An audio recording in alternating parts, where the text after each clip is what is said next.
And today I thought I'd talk to you guys about a little meeting I had last week.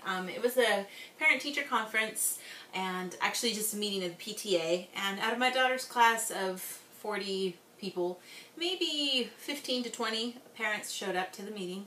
But the teacher thought she'd do something kind of different for the meeting this time. And we kind of randomly by our birthdays paired off with another mom, and we were given like a minute to have to tell the other person what we think is good about our child.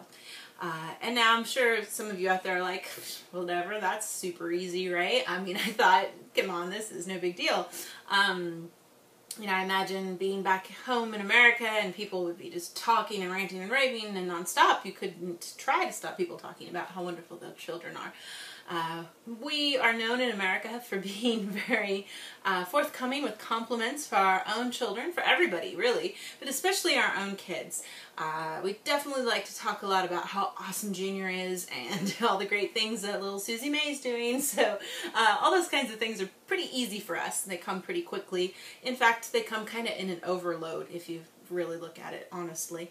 On the flip side, in Japan, it's almost taboo to ever say anything nice about your kid. I go to these PTA meetings and we're supposed to give a little brief overview of how life is going, and it's sort of an unwritten rule that you can't say anything nice about how proud you are of how your child is doing.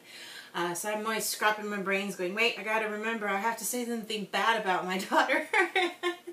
There's plenty to say, trust me, but I do have to kind of really think.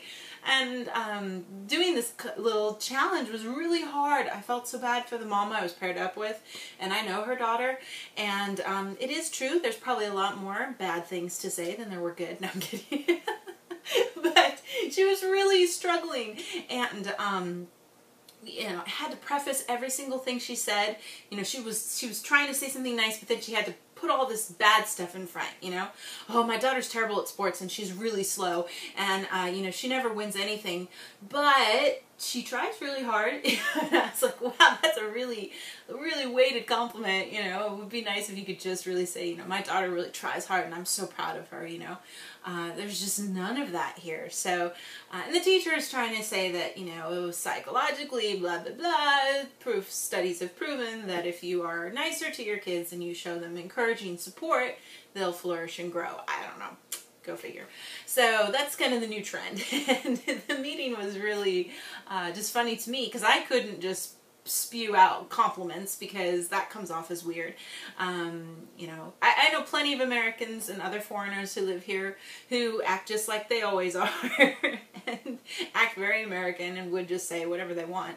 But maybe because I've lived here so long, or because this is my home, I've learned to adapt to the way things are here, so I definitely filtered myself, say everything weighted, gave my compliments in a very underhanded way too, and we both, you know, suffered through the minute each to give each other our compliments. But I'd be curious how it is in your country. You know, like I know being an American that we love to compliment and praise our children. We have no problem talking up our husband to a friend. Here, that's just something you just never do. So we kind of have to wait silently for someone else to say something nice about us in the corner. So, but I'd love to hear what you guys have to say about it. I personally definitely think positive reinforcement is great for a child, and constantly giving negative criticism can't really be a good thing. Is it awesome to do what we do where we give so much positive reinforcement that kids are a little delusional about their abilities? I think that's definitely dangerous. You just have to watch American Idol or something like that and to see all these people who have so much false hope because they think, well, Mom has been telling me all this time I'm so wonderful, and you're like, no, really, somebody should have told you at some point that you suck. That's a terrible thing to say, but I do think sometimes, you know, holding back a little, you know, on, you know, making sure to give praise when it's due and not just to make everybody smile is a good thing. So